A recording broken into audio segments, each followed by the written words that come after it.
Hello. Hi. So guess what? I got my MD.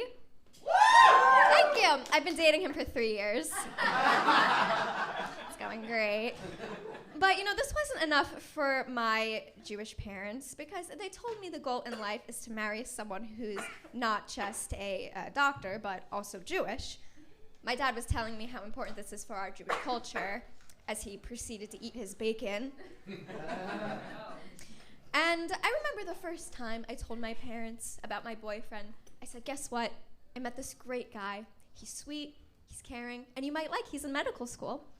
Well, completely glossing over that, my mom was like, but is he Jewish? So I said, no, he's Indian. Oh, so he's an Indian Jew? Well, mazel tov, because I saw this great documentary called Shalom Bollywood. Any of you seen it? Oy-vey. With all this talk of doctors, you may wonder, why is it so important to be a doctor in the Jewish culture? Well, once the egg and sperm meet, there's controversy for when life is considered to begin. But in Jewish culture, a fetus isn't considered a living being until after it gets into medical school. So that's why. I've just, this dating stuff, it's just given me so much anxiety, all the pressure, but fortunately, I've had a best friend. She's helped me get through all of it, all my anxiety. Her name is Lexapro. I love Lexapro. I love her. Yeah, but my cats, they also help me a lot with my anxiety, too. I have, who loves cats? Anyone love cats? You really love cats, and you look like you love cats. Yeah, I have 2 cats. I love them so much. They have polar opposite identities. One is the sweetest little baby angel to grace the earth, and the other one is wanted for murder in 3 states in the District of Columbia. Imagine if there was a lifeless body on the floor, one of the cats would cuddle and purr and snuggle next to it to bring it back to life, and the other one is the one that murdered the body. Yeah, the one cat, the evil one, he's so ungrateful. He acts like a teenager going through puberty. He's like, I hate this family, I hate you, Mom, I want to run away, but have dinner for me at 6 and a box to play with. Thank you. This cat also, he is a heavy abuser of catnip, so if this cat had a motto, it would be drugs, not hugs. Never lets me hug him.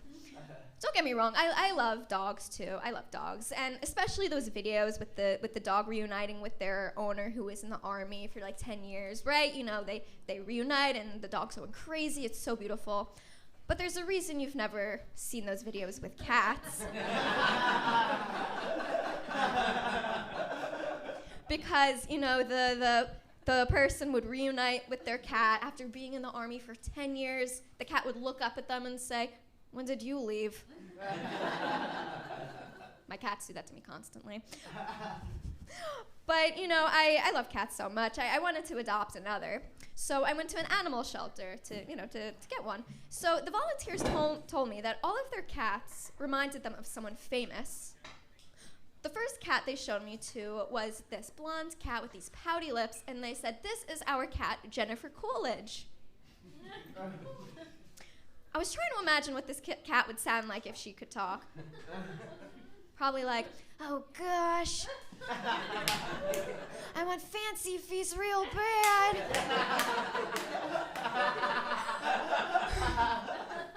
Oh, why do my humans have a cage? Oh no, it's the Benton Trap. The next cat they showed me to was light blonde, brownish looking, named Leonardo DiCaprio. And I asked, why did you call him that? And they said, oh, because he only goes out with the kittens. I didn't adopt a cat that day. Anyway, you guys like Disney movies? Yeah? No? Oh, okay. I was like, oh, okay. Controversy. But no, I like Disney movies, but I just wish they were a little bit more realistic. They're off singing about love and happiness. Maybe if they sang about, climate change or Roe versus Wade, it would be more relatable. So I was just, trying to imagine if, like, Ariel from The Little Mermaid was on a podcast. This was probably how it would go, because it's just so out of touch with reality. Like, look at the stuff, isn't it neat? Wouldn't you think my collection's complete? Ariel, in our world, you would be called a hoarder. Wouldn't you think I'm the girl who has everything? All right, spoiled Nepo baby. Up where they walk, up where they run, up where they stay all day in the sun. You mean up where their alarm goes off at 4:30 in the morning, only for them to catch the bus to get to the train to work from 9 to 5, just to repeat the whole process over again? Is that the world you want to be a part of, Ariel? Maybe not part of that world. My name's Danielle. Thank you so much and good night.